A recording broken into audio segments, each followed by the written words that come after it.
Whatever circumstances have brought you here, the fact remains that you are here, in my domain. Sit back and relax. Enjoy the story. The GIMP. Luke was an upstanding model citizen, well respected by his family, friends, and peers. He was about to turn 30 in a couple months and felt like taking on a new challenge in life. One day, while he was looking for a new job, he saw one available that offered great pay, doing something he was passionate about.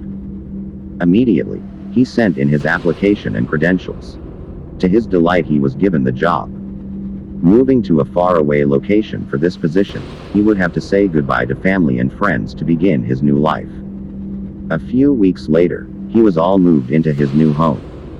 It was an older, but larger house in the woods of Brownsmills, New Jersey. This place was perfect for me, he thought as he looked around at all the peaceful sights and sounds of the woods surrounding his new home. He took in a deep breath of the brisk air and exhaled with a giant smile on his face. He said to himself, "Luke, you're finally there." Little did he know that he wasn't alone in those woods, and that this was only the beginning of his nightmare. One day, he went into town to get supplies. While at the gas station, filling up his car, he saw an old man that looked eager to talk. He was happy to oblige the older gentleman and engage in a conversation. According to the old man, there was a cryptid creature in these parts known as the GIMP. It was rumored to roam the area where Luke had recently just moved to. Luke thought the man a little odd, but didn't think much else about it and proceeded on with his day.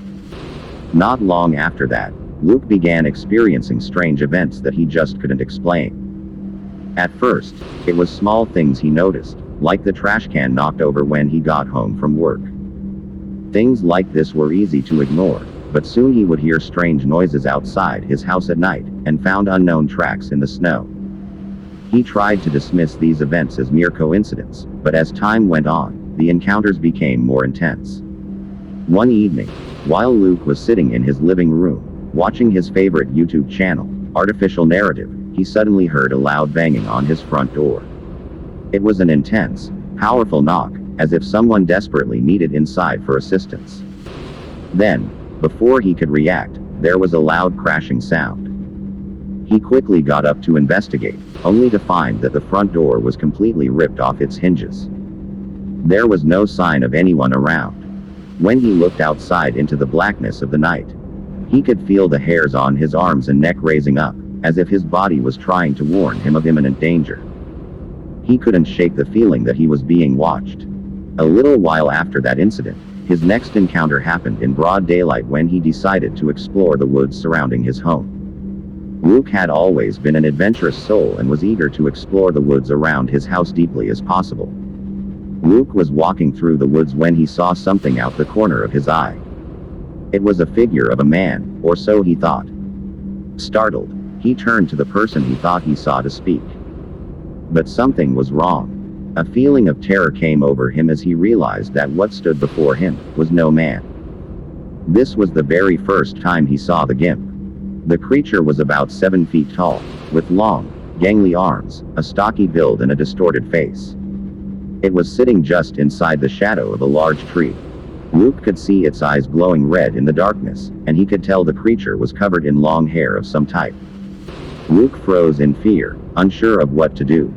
After what felt like an eternity to him, Luke was finally able to collect himself enough to turn around and run as fast as he could, back to his house.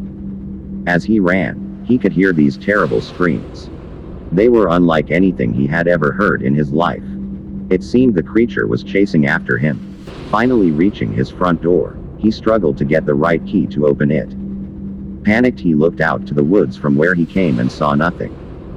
The disturbing shrieks had also stopped and he was able to get back inside his home. That night, Luke was on edge. His body wouldn't stop shaking as his mind was in pure terror at what he had witnessed. By now the sun had gone down, and outside his house, pitch blackness surrounded him. Around 2 in the morning, he thought he heard a noise at the window. Luke quickly ran to the window, pushing the curtains to the side to see what he could. Unfortunately, He couldn't see anything because the lights in his room were still on. He went over to the switch and shut them off, then returned to the window again, moving the curtains to the side.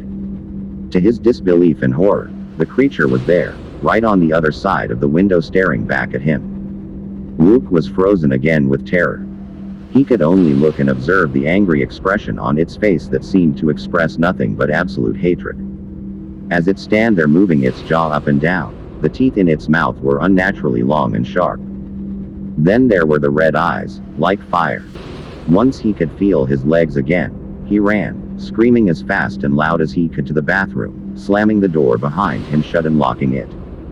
That night he stayed there in the bathroom, inside his tub curled into a ball, hiding the best he could. From time to time he could swear that he heard what sounded like nails scraping across the outside of the bathroom door. It was impossible to sleep. When the night was over, Luke bravely stepped out of his bathroom to inspect the rest of the house. When he got outside, he couldn't believe what he saw. His car was completely destroyed that night. Luke had never seen anything like this before. His car was unrecognizable. Parts of it were everywhere, even up in the trees. Later that day, after work, a fellow coworker gave him a ride home. When he walked into his house, he found that everything had been thrown around, mirrors shattered, glass was everywhere and there were large holes in the walls. He began to feel like he was being hunted by the creature. However, Luke surprisingly decided to stay and make repairs to his home. Luke was determined to prove to everyone that this creature existed. He installed video surveillance everywhere inside and out of his house. Despite his efforts, he just never managed to get any clear footage of the creature. It was like it always knew when he was watching and would disappear into the shadows. One night, in his frustration, Luke ripped all the video cameras off their mounts and threw them into the trash. The situation slowly began to drive Luke insane. Anyone he tried to talk to about the creature back home just laughed, or completely dismissed what he was saying.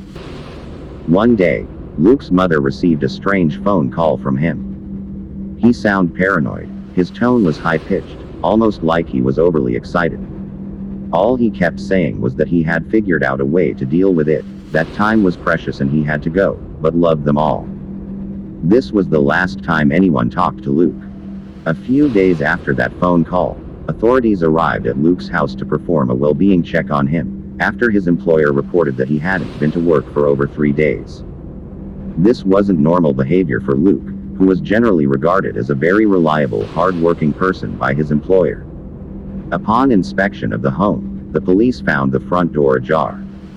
It looked like a struggle had taken place. Tables and chairs were knocked over, the television screen was shattered. Various clothing and other items lay everywhere on the floor.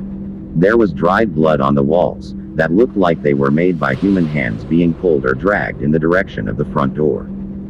Luke's wallet and a double-barrel shotgun with a box of ammo were also found inside the home. However, no other trace of him was ever found. Luke's disappearance was a tragic mystery to those who knew and loved him. As for the locals of Browns Mills, New Jersey, they knew what really happened out there in those woods. The GIMP chose him, it came for him, and that was the only truth that mattered. For unimaginable reasons, alive or dead, he was now with the creature. In the end, Luke was just another name on a long list of victims that had claimed to have encountered the cryptid, simply to vanish. If you should ever find yourself in Browns Mills, New Jersey, look straight ahead when you drive, and stick to the main roads only. If you must stay overnight, make sure all your doors and windows are locked, and that there is something blocking the window's visibility from the outside when resting. Never approach windows at night, especially if you hear any type of noise coming from the outside. Under no circumstance should you ever travel out into those woods at any time of the day unless you desire to join the ranks of the missing people in Browns Mills, New Jersey. To know what they know. That moment of truth, when the creature's intent finally becomes clear. What a horrible fate it must be, indeed. Whatever the case may be, you'll certainly never want to know that truth, or the revelations that come with it. Avoid the GIMP at all cost. The end.